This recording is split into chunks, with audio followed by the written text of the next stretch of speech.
and you really got going in the third quarter, both individually and as a team. Like, what did you find or what changed to get you guys rolling the way that you did?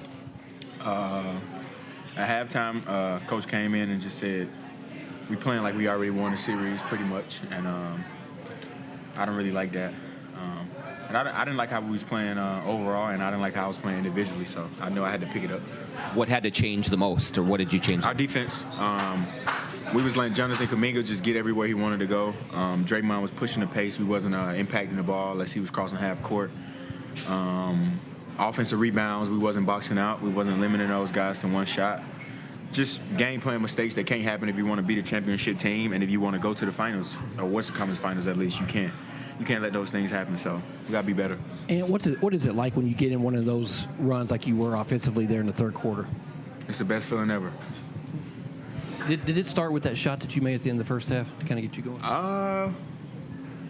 Probably. Probably. Yeah, that was a nice shot for me. It got me going.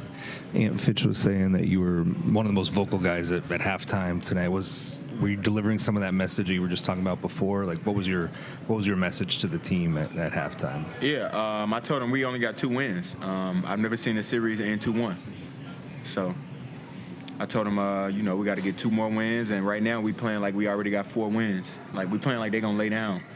And knowing this team, knowing their head coach, they're never going to lay down. So we had to figure it out, man, because if we would have kept playing like that, we would have lost tonight.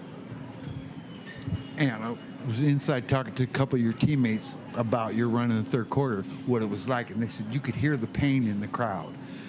When you're on the road, you can hear the pain in the crowd. What does that do for you when you hear that? Oh, it's just satisfaction. Just the best satisfaction ever. And what's your leadership role and Julius's leadership role in this group, and how do you guys play well off of each other's games? Leadership roles is not really. It's not really about it. I don't really think it's about like our roles. It's just about certain things have to be said at certain times because you can't get comfortable, man. You can't get comfortable in the NBA, especially not the playoffs. And just learning how to play off of Ju. Just when he in the post, knowing when to cut, knowing when to space for him, just reading him, man. And I think the more we play together, the better we've got. For me, being able to read him, when to be ready to shoot, when to cut, when to screen for him, when to get out his way.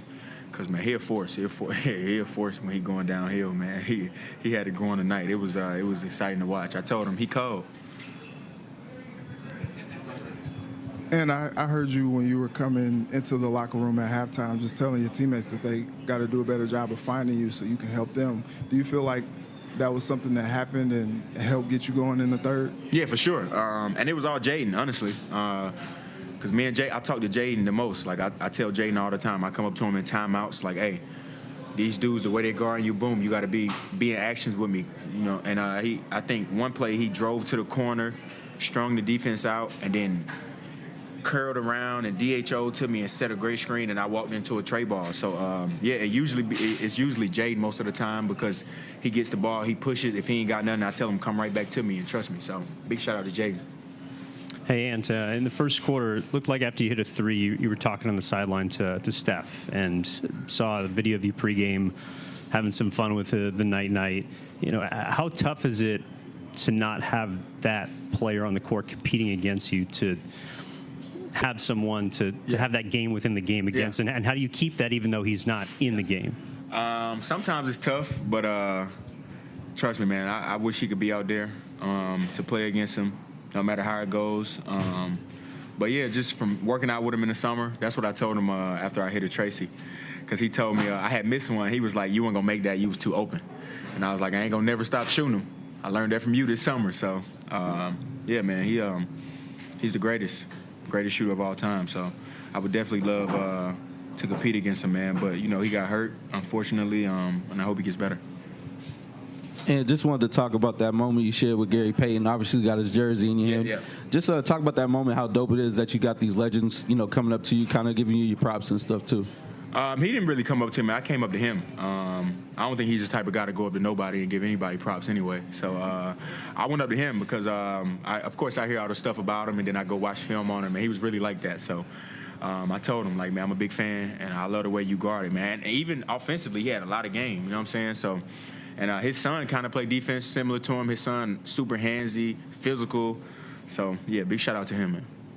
Hey, and at what point of this, maybe the regular season, did it like register in your head that Julius had like this level of offensive game and being able to do what he's been able to do in this series?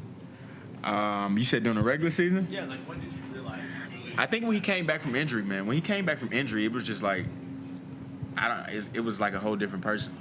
Yeah, pretty much. I don't even really know what else to say. It just, when he came back from injury for that Phoenix game, it was like, oh yeah, we might be on to something. So yeah, I think that was a turning point. Hey, and even when you've had big games, you're conscious about saying Jaden's MVP or singling out, Nas or Julius or whoever. Why is that important to you to be like their biggest cheerleader? That's what it's about, man. Want to see your teammates succeed. Want to see your teammates shine. Not even my teammates, my brothers. I mean, we're going to battle every night. We play 82 games. We be with each other 8-9 months out of the year. So those guys like my brothers, man. And it's nothing like seeing them compete and produce at a high level, because that makes everybody happy. And I can't wait to come in here and praise them every time, every chance I get, because I know everybody want to give me the credit, but I can't do it without those guys. So yeah, they the MVP every night, every single night, man. They come and play. They play their balls off, and I can't ask them for nothing better. Ant, last series, you mentioned a couple times the late night conversations you and C. Hines would have, trading clips, reading defenses. How those late night sessions come about with you two, and how important, how frequent are they, and how important are they, just that conversation late at night between you two to your success in breaking down a defense and navigating the playoffs? It's super important because he's a psycho, man. He breaks stuff down like to ways that I've never seen before, and it helps me, man, because I be struggling sometimes. Like, I go out there and I'm not playing well in the first quarter, and then he come bring me some film, and he's like, you got to do this. So just being able to I think listen, be willing to learn. I think that's the biggest thing for me, because most guys don't want to listen, or they think they know it all already, and having somebody like that in my corner is big for me, man, because he gets on me when I'm messing up, and he never gives me too much credit, so I appreciate him for sure. Awesome. Thanks, man. Thanks. First half, you guys are getting out-rebounded 25-15. You have one. You got 12 in the second half yourself. Like, what was kind of the switch or thing that you're able to flip to get it going in the second half there? Just knowing that they was getting a lot of second chance, so just willing to hold them to one shots each possession, and just making an effort to go crash every time, like offensively, defensively, and then just being relentless while doing it. Their defense has been hard to solve for a lot of the series. Do you think you guys figured some things out in that third quarter that you can carry over to close this out? Yeah, we just ball movement versus zone. That's what helps break the zone. So we just had to figure that out after like a couple possessions. Then when I feel like when we did that, they got out of it, and then we were just able to play freely how we usually do. Jaden, you've seen Ant get on one of those roles many times before. What's it like to be on the floor when he's kind of in that moment?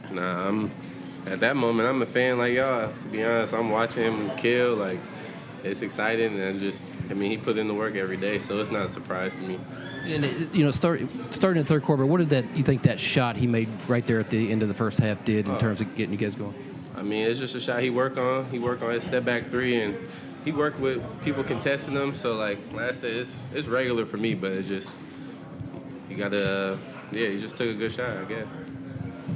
Jaden, as a grinder, does it give you a lot of satisfaction that in these last couple playoff series you're doing pretty much grinding the other team down, and you can see how their energy kind of disappears in the second half? Yeah, I'll say that's kind of the goal throughout the whole series, just making their main guys tired and just being relentless, picking up full court, like knowing that people don't want to face that how many games we go, so just continuing to do that and just being physical while we're playing.